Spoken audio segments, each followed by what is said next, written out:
Susan Arvin's heart will sometimes race at more than 150 beats per minute for hours at a time. I would want extra blankets. Yes. Yeah, we could go ahead and bring the tea in. The episodes are becoming a constant worry at home and on the job. We're going to actually do this right here. Okay. I have a circuit in my heart that causes it to beat in addition to the normal beat.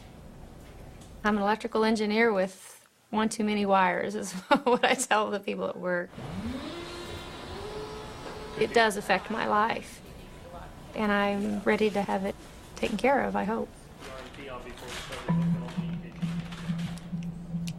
Doctors will now try to reorganize Susan's heartbeat and restore its natural rhythm.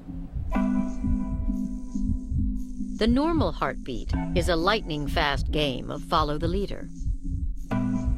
The leader is a tiny bundle of fibers located in the upper wall of the heart called the sinus node.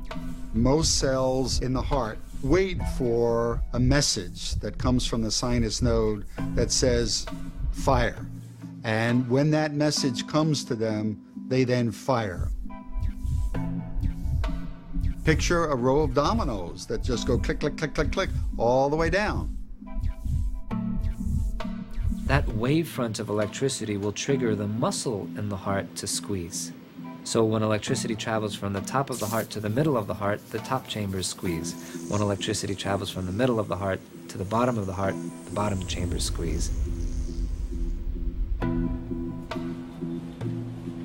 But in Susan's heart, a group of cells is disrupting the routine by beating too fast. The renegade heart cells aren't following the leader. They fire rapidly, out of sync, overthrowing the natural order. These renegade heart muscle cells decide to take off on their own and control the rest of the heart. And they just take charge and start firing very rapidly. In Susan's case, these renegade cells are quivering, fibrillating, in one of the heart's upper chambers, the left atrium. Atrial fibrillation is the most common cause of a sustained rapid heartbeat. Probably 2.5 million Americans have atrial fibrillation. Susan takes medication, beta blockers, to reduce the flow of hormones that increase her heart rate.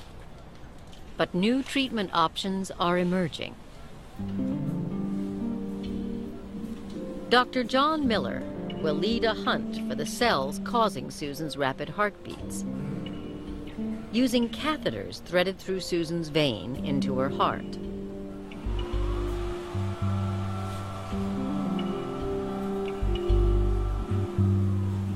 That's good.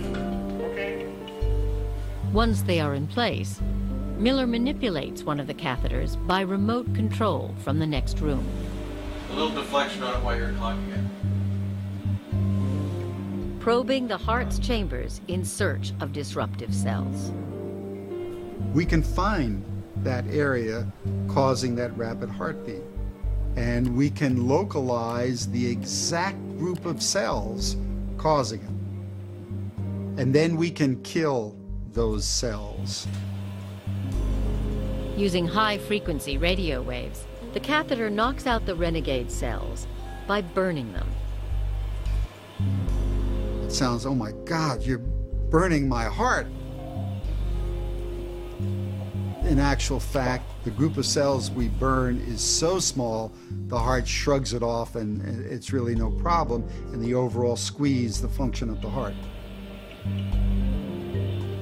The procedure is called ablation. And every year, tens of thousands of Americans, like Susan Arvin, have hyperactive cells in their hearts hunted down and eliminated. We got this map that localized it to a very small area here. This is probably just inside the vein a little bit. That's the hot spot. That's where it's emanating from. So what we're going to try to do is end up with a ring of these red dots practically surrounding this vein here. Each red dot marks a burn the size of a pencil eraser. heart cells destroyed to ensure they will no longer conduct electricity. In some patients, eliminating the problem forever. The nature of what we can do in electrophysiology is a little different than other areas of cardiology. Coronary disease, for instance, you're never quite done with it. With heart failure, you're never quite done with the disorder. With many of the rhythm disturbances with which we deal, you're done. You can be completely cured of this. Oh, you look great. The application of ablation was absolutely revolutionary. When we do an ablation, you now leave the laboratory a healthy individual. Wonderful. Nothing but normal. That's not with all the rapid heartbeats, but with some of them, it is absolutely that dramatic, and it is revolutionary.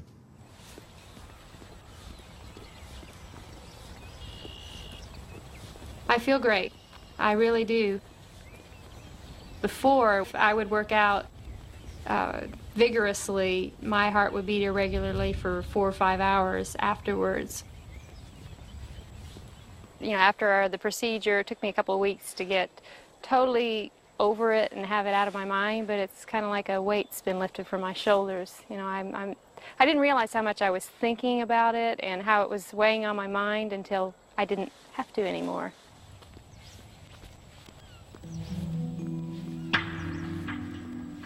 Burning renegade cells may have repaired Susan Arvin's heart, but rhythm disorders are too diverse for any single solution.